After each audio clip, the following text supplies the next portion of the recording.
सम्मानित प्रिय, चलिए आज एक नया एपिसोड है जिसका आप लोग बेसब्री से इंतजार कर रहे थे। मुझे पता है कि आप सभी लोग को कटअप जानने का बड़ा इच्छा था कि कटअप क्या होगा, आखिरकार ये इस तरह के सवालों में कटअप का क्या अप्रोच बनता है।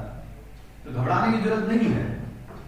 आप ये बहुत बड़ा ऐसा कंडीशन नहीं हुआ जिसमें से कि आपके पास कोई अप्रोच बचा नहीं है। आप जो है ना आराम से रहिए, आराम से इन बातों को सोचिए। और आप लोग का पीटी होने जा रहा है जिन्होंने एक सम्मानजनक स्कोर किया। लोगों को लगता है कि भाई इतना क्यों नहीं हुआ, इतना क्यों नहीं हुआ। ये इस सब चीजों पर पढ़ना नहीं है। देखिए, ज्यादा लंबे समय पर हम लोग इस पर डिस्कशन नहीं करेंगे। हम सिर्फ छोटी सी बात करेंगे। थोड़ा सा ध्यान दीजिएगा, हम बात क्या करने जा रहे हैं। बात करने जा रहे हैं कि लोगों का कहना था कि सर क्वेश्चन थोड़ा डिफरेंट टाइप का आ गया, क्वेश्चन में एक डिफरेंट आइडियोलॉजी आ गया। आप सोचिएगा कि अगर फर्स्ट सिटिंग की बात करते हैं पहली पाली में, तो पहली पाली में आप ये सोचिए कि आपके पास जो क्वेश्चन है, 15 जो क्वेश्चन है वो बड़ा डिफरेंट टाइप का पूछा। ये 15 सवाल पता नहीं आयोग क्या पूछना चाह रही थी। और कुछ लोग YouTube के चैनल पर आकर के बड़े बड़े बात करने लगे, मेरे इंस्टीट्यूट से 100% क्वेश्चन हुआ। अरे भैया 85 से ऊपर नहीं लड़ेगा, लड़ रहा है तो गलत पढ़ा रहे हो। तुम दुर्खिम जीएस में दुर्खिम नहीं पढ़ाओगे, वेबर नहीं पढ़ाओगे, बोर क्या सिद्धांत यही नहीं पढ़ाओगे। अगर ये सब पढ़ा रहे हो सोशियोलॉजी का क्वेश्चन जीएस वाले बच्चों को, तो आप गलत पढ़ा रहे हैं। पढ़ाना बंद कीजिए। एक तो आप टेस्ट लेकर के सबका टेस्ट बिगाड़ दिए। हम पहले बोले थे कि टेस्ट नहीं मारना है, सबसे ज्यादा क्वेश्चन है कि कंसेप्ट डेवलप कर लो। और रही बात कि हम बड़ा बड़ा वादा नहीं किए, हमने कहा था कि करंट अफेयर्स का पार्टिसिपेशन 25 से 30 क्वेश्चन होना चाहिए, जो पैटर्न कह रहा था। लेकिन चलिए उतना पूछा नहीं, पूछा 10 बार, उसमें से कुछ पुराने सवाल को पूछ दिया। अगर पुराने जो 1717 और उसके बाद वाले दरोगा में जो करंट अफेयर्स दिया गया था तो 100% रह जाता। तो चलिए जो कुछ भी हुआ, जो 5-6 क्वेश्चन इधर से, 6-7 क्वेश्चन का इधर से पार्टिसिपेशन हुआ, उसको मानते हैं। नॉर्मल क्वेश्चन तो लड़ता ही है। तो 15 क्वेश्चन अगर फर्स्ट शिफ्ट में हटाते हैं और सेकंड शिफ्ट में अगर हम लोग 13 क्वेश्चन, ज्यादा फर्क नहीं था, 2 क्वेश्चन था, क्योंकि 15 फालतू सवाल पूछा और इसमें 13 फालतू सवाल पूछा है। तो एक तरफ पार्टिसिपेशन लगभग 87 क्वेश्चन का जाता है, एक तरफ 85 क्वेश्चन। तो आप मान लीजिए ना कि 85 क्वेश्चन इक्वल टू 100 और ये 87 क्वेश्चन इक्वल टू 100। कटअप यहां पर से 85 पर काउंट डाउन होगा, 100 का बात छोड़ दीजिए। अब लॉटरी सिस्टम हो गया। सबसे दिक्कत वाली बात है कि पढ़ने वाले बच्चे के साथ लॉटरी सिस्टम हमेशा नेगेटिव पॉइंट में चला जाता है। लॉटरी सिस्टम क्या होता है कि आप 20 रैंडमली क्वेश्चन मारे हैं, किसी का 6 निकल गया सही, बाद में वही अप्रोच करेगा कि हम कहीं पढ़े, दुर्खिम के बारे में पढ़े थे, कंसेप्ट दिया। आप दुर्खिम कहां पढ़ लीजिएगा, सोशियोलॉजी का। हाँ, अब सोशियोलॉजी का कोई आदमी, कोई कैंडिडेट होगा जिसने पार्ट 1 पढ़ा होगा, वो भी सिद्धांत याद नहीं रहता है। कोई सिद्धांत रट रहा है, समझिए कि गलत डायरेक्शन में तैयारी कर रहा है। और लोग आकर के YouTube पे बोलते हैं कि मेरे कोचिंग से, मेरे फाउंडेशन में से 100 में 100 सवाल। अरे 100 में 100 सवाल काहे के लिए? 50% तो हमने प्रहार का नोट से क्वेश्चन लड़ा है। प्रहार का किसी के पास नोट्स होगा, राइट डाउन मिला लीजिएगा पूरा सिस्टम। अगर फाउंडेशन का बच्चा कंसस रहा होगा तो सिर्फ इंट्रोडक्शन के क्लास से सब क्वेश्चन रहा होगा। और रही बात टेस्ट का, तो लास्ट का टेस्ट का 2 क्वेश्चन सीधा क्वेश्चन दिख रहा है। लेकिन हम भी बोले थे कि किसी भी एग्जामिनेशन में अगर 100 सवाल पूछे जा रहे हैं तो आपके सवाल का पार्टिसिपेशन वहां पर आने का 60 से 65 से 70 होगा, 100 में 100 नहीं होगा। और कोई अगर ये आकर के बोलता है कि 100 सवाल लड़ा रहे हैं तो आप गलत पढ़ा रहे हैं ना। बोर का सिद्धांत कहां पूछेगा, वेबर का सिद्धांत कहां पूछेगा, दुर्खिम का सिद्धांत कहां पूछेगा। आप गलत पढ़ा रहे हैं। अब मतलब आप बच्चा बहुत कंसस हो गया, तो सबको पता है गूगल में इतना कंससनेस होगा, वो भी दरोगा बनने जा रहा है, टेक्नोक्रेट्स बच्चा है, इसको आप कितना जिल पिलाइएगा। इसको पता है कि क्वेश्चन कहां से पूछा, किस जोन से पढ़ना चाहिए और कैसे अप्रोच करना चाहिए। देखिए अब क्या है, 85 इक्वल टू 100, 87 इक्वल टू 100, मेरा एनालिसिस यही कहता है। 85 बराबर हम 100 मानते हैं, 87 बराबर 100। अगर ध्यान रखिएगा 85 क्वेश्चन था, यानी 85 क्वेश्चन बनाने लायक नहीं था, 85 क्वेश्चन जानने लायक था। बनाने लायक की बात करते हैं, बहुत सारा बच्चा 85 में फर्स्ट अटेम्प्ट में 47 से 47 से 51 तक क्वेश्चन गया होगा, 47 से 51 तक का अप्रोच लगाया होगा। और जो इसका 87 सेकंड शिफ्ट में 87 होगा, वो भी इसी के आसपास 52-53 के करीब का वो बहुत मेहनत करके पहुंचा था। तब भी तो बच्चा से ह्यूमन एरर होता ही है, 2-3 क्वेश्चन तो होना ही है। अब देखिए रेस्ट कितना बच रहा है, देखिए एनालिसिस समझिएगा। यानी अगर आप 85 क्वेश्चन है और फर्स्ट अटेम्प्ट में 42 क्वेश्चन बनाते हैं तो 3, और इधर आपके पास कितना टोटल बच रहा है, यानी 43 क्वेश्चन आपके पास बच रहा है। 43 क्वेश्चन में आपको सोचना पड़ेगा। अगर मुझे 42 फर्स्ट अटेम्प्ट में आप सही करें तो 43 क्वेश्चन सोचना पड़ेगा। निश्चित रूप से अगर 43 का वन हम लोग एक तिहाई भी कर पाते हैं, यानी कि हम कहते हैं कि मान लीजिए कि ठीक है 15 या 14 क्वेश्चन फर्स्ट अटेम्प्ट में किया तो 42 के साथ 14 जुड़ेगा तो लगभग वही 56-57 के करीब आता है। और आप रिस्क फैक्टर लेते हैं तब भी आप 60 के आसपास आते हैं। देखिए रिस्क फैक्टर लेता है तब, वैसे जो स्कोर जो है 58 और 60 के बीच, 61 के बीच, 62 के बीच यही राउंड सबका फिगर कर रहा है। लेकिन हम जो मानने वाले लोग क्या आकर के बोलते हैं कि जाएगा 65 कटअप। अरे कभी पीटी भी निकालिए तब पता चलेगा आपको कटअप कितना जाता है। आके 65 बोल दिए तो 65 आ गया, 65 से ऊपर आ गया। आप डर के मत बोलिए, एक एनालिसिस है। हाँ ठीक है, क्या इस्तेमाल होता है हमें पता नहीं, अब अंदर क्या सिस्टम होता है, लेकिन हमारा जो विश्लेषण है वो विश्लेषण एकदम एग्जामिनेशन पॉइंट ऑफ व्यू से, जो एग्जामिनेशन का पैटर्न चूंकि हमने एनालिसिस किया। आपको बता दें कि हम पूरे क्वेश्चन का एक क्वेश्चन को देखे और सभी क्वेश्चन का एनालिसिस किया, टोटल क्वेश्चन को हमने देखा कंप्लीटली, और तब हमने इसको 3 खंड में बांटा कि एक लेवल ग्रुप कैसा है, बी कैसा है, सी कैसा है। तो चलिए अब इस पर आपको बात करने की जरूरत नहीं है, हम सीधी सी बात करते हैं कि आप करने क्या जा रहे हैं। तो चलिए उतना विश्लेषण आपने किया, सीधा कटअप के बारे में आपसे बात करते हैं। कटअप आपका क्या रहेगा? पहला आते हैं जनरल पर, क्योंकि डिसाइडिंग फैक्टर हम लोग का जनरल ही होता है और जनरल से हम लोग क्लियरिफाई करते हैं कि कटअप कितना जाएगा। अब जनरल मेल की बात करें तो 62 आपको 62 कहीं कि प्रेशर टाइप से प्रेशर आ गया तब इतना हम बता रहे हैं कि 62 -1 और +1 होगा, यानी कि हम ये नहीं कि बोलते हैं 62 से 67 के बीच में, ऐसा बोलेंगे तो फिर तो बहुत अच्छा स्कोर मिल जाएगा, तो उतना तो होना ही है।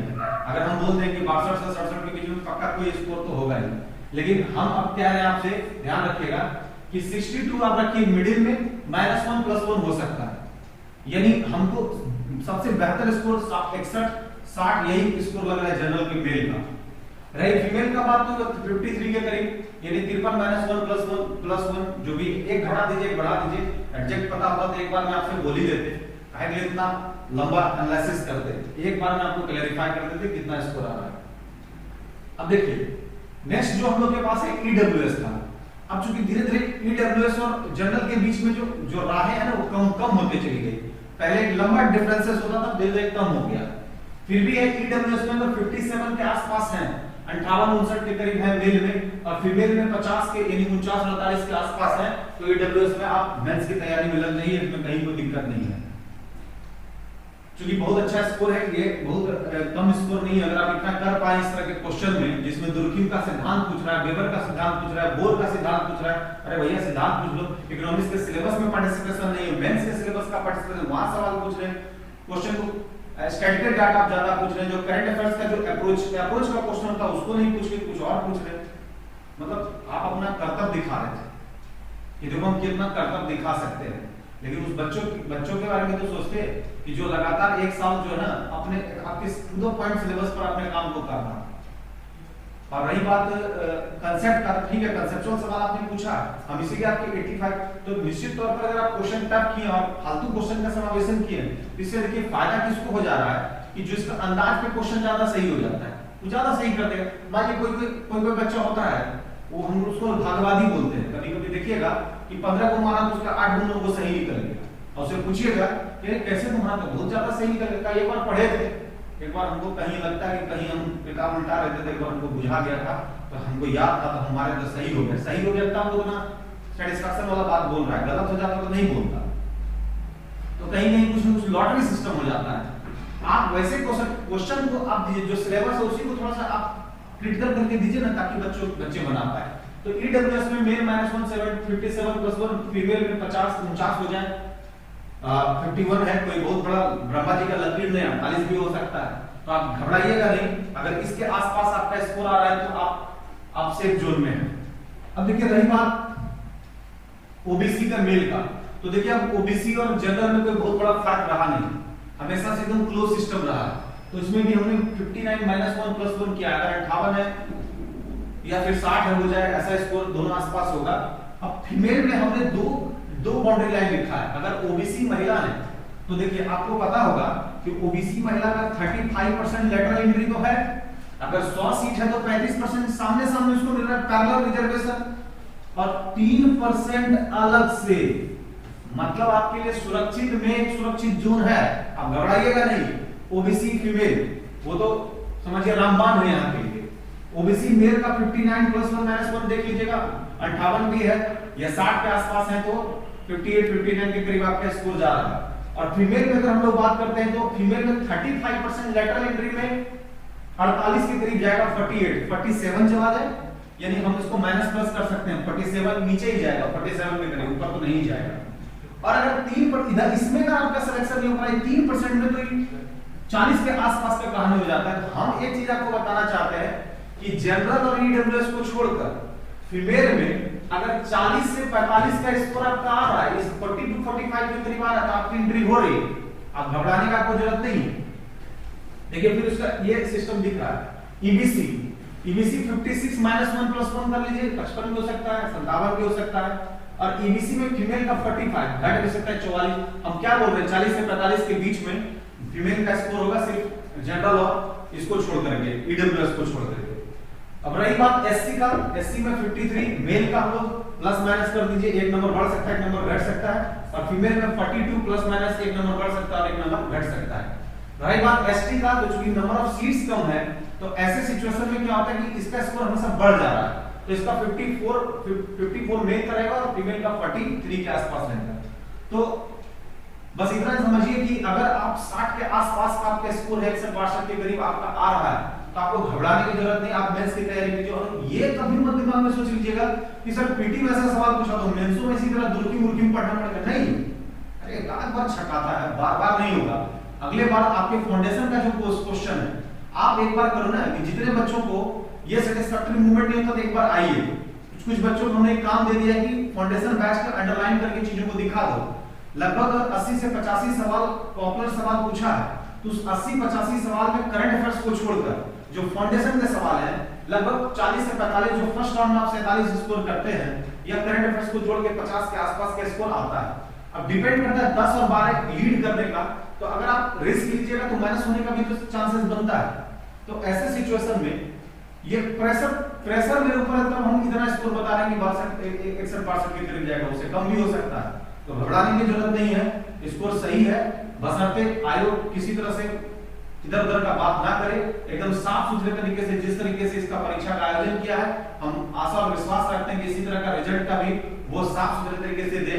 और क्वेश्चन टफ पूछा तो 15 क्वेश्चन, उसमें फर्स्ट सीटिंग में आप 15 क्वेश्चन और सेकंड सीटिंग में 12-13 क्वेश्चन को डिलीट मारिए, और 85 क्वेश्चन इक्वल टू 100 मान लीजिए, 83 क्वेश्चन इक्वल टू 100 मान लीजिए। क्योंकि अगर किसी का दुर्खिम सही हो रहा है, किसी का बेवर सही हो रहा है, किसी का बोर सही हो रहा है, तो अंदाज पे हो रहा है, पढ़ा पढ़ा नहीं है।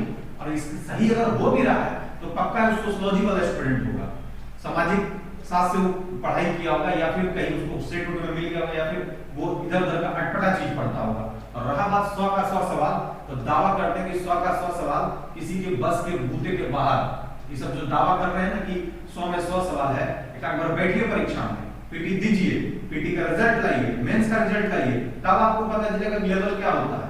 सिर्फ कटअप जारी करने से कुछ नहीं होगा, परीक्षा देने की पद्धति को भी समझिए, एनालिसिस कीजिए कि सवाल कैसा पूछा गया है। तो बेफिक्र रहिए। वैसे भी हम फिर से बता रहे हैं आपको कि वो भी एक प्रेशर है कि इस स्कोर को हमको बोलना पड़ रहा है 60 के 62 की, क्योंकि बहुत कम बोल देंगे तो हंगामा हो जाएगा, लेकिन स्कोर यही आसपास रहेगा। बेफिक्र होकर के अपने तैयारी को स्टार्ट कीजिए। आई सब जो 67 65 प्लस ये सब तो हमको मुश्किल लग रहा है, ये बड़ा बेतुका टाइप का, चूंकि क्वेश्चन को देखने के बाद उस स्कोर में निगेटिव करने के बाद, चूंकि देखिए हम पॉजिटिव क्वेश्चन कब लेते हैं, जब मेरा 70 सही होता है तो हम 30 लेने में हमको रिस्क नहीं है, वहां पर हमारा जो पोजीशन है वो अपग्रेड होने का चांसेस बनता है। लेकिन आप स्कोर कर रहे हैं 47 और उसमें 100 अटेम्प्ट ले लीजिएगा, यानी आप 53 क्वेश्चन अंदाज पे लगा रहे हैं, तो 53 अगर लीजिएगा तो नंबर ऑफ क्वेश्चन गलत होने का संख्या ज्यादा है। और क्या इसका गारंटी है कि आप फर्स्ट अटेम्प्ट में जो 43 क्वेश्चन लिए थे उसमें से सब आपका सही निकलेगा? ह्यूमन एरर होता है, नेचुरल है, वो किसी को बिठाइए, विद्वान से विद्वान को बिठाइएगा, जो क्वेश्चन गलती होना ही है, वो तो होता ही है। तो घबराने की जरूरत नहीं है, हम इतने दिनों से इस अप्रोच को कर रहे हैं। देखिए अब हम हर बार इस बात को बोल रहे हैं, हम लोग एक इमेजिनेशन करते हैं, एक्सपेक्टेशन करते हैं कि भाई ऐसा होगा, अब ये नहीं कि हमें सब कुछ पता होगा, हम हमारा एक अपना थॉट, हमारा एक अपना एनालिसिस, हम गलत भी हो सकते हैं और हम बहुत बेहतर सही भी हो सकते हैं। ये डिपेंड करता है एनालिसिस पर, क्योंकि हर लोग अपने अपने तजुर्बे से उसको देखते हैं। तो मेरा तजुर्बा ये कहता है अब तक के जो तजुर्बे के आधार पर मैं हम इस बात को जरूर रख सकते हैं कि स्कोर इसी के आसपास होगा जो हमने इसका तय किया है, और इससे इधर उधर का नहीं होना चाहिए। और दावा हुआ तो वो लोग करते हैं जिनको अधूरी जानकारी होती है, वही दावा आप कैसे करते हैं, दावा करते हैं, झंडा बुलंद करते हैं, झंडा गाड़ते हैं, सब कुछ नहीं होता है। हमने पहले भी कहा था कि अब दरोगा बनने वाला टेक्नोक्रेट्स है, अब दरोगा बनने वाला मेंटल लेवल से बहुत अच्छा है। अब वो जब समय चला गया है जब आप जोश में होश खो देते। अब इस परीक्षा को निकालने के लिए आपको सभी मानदंडों पर खरा उतरना पड़ेगा। आपको मेंटल लेवल का बहुत अच्छा एक्सरसाइज करना पड़ेगा, प्लस पीटी क्या है कि आयरन गेट तोड़ना है, तोड़िए, एंट्री कीजिए, फिर मेंस में स्कोर बढ़ाइएगा। पीटी कम आ गया तो कोनो को पीटी में अगर बहुत नंबर आ जाएगा तो उसको थोड़ी डीएसपी डायरेक्ट बना दिया जा रहा है, वो तो दरोगे बनने जा रहा है, तो काहे चिंता कर रहे हैं? चिंता उनका करने की जरूरत नहीं है। इसी स्कोर के आसपास कम भी आएगा तो होप ऐसा आशा रखिएगा कि आप अंदर जा रहे हैं, क्योंकि हमने फिर इस बात पे हम चर्चा करेंगे। थोड़ा प्रेशर है कि सभी लोगों ने बहुत नंबर ज्यादा करके बोला है, इसका कम से कम में ही होना चाहिए और यही एक स्कोर इसका मानक रहेगा। जय हिंद, जय भारत।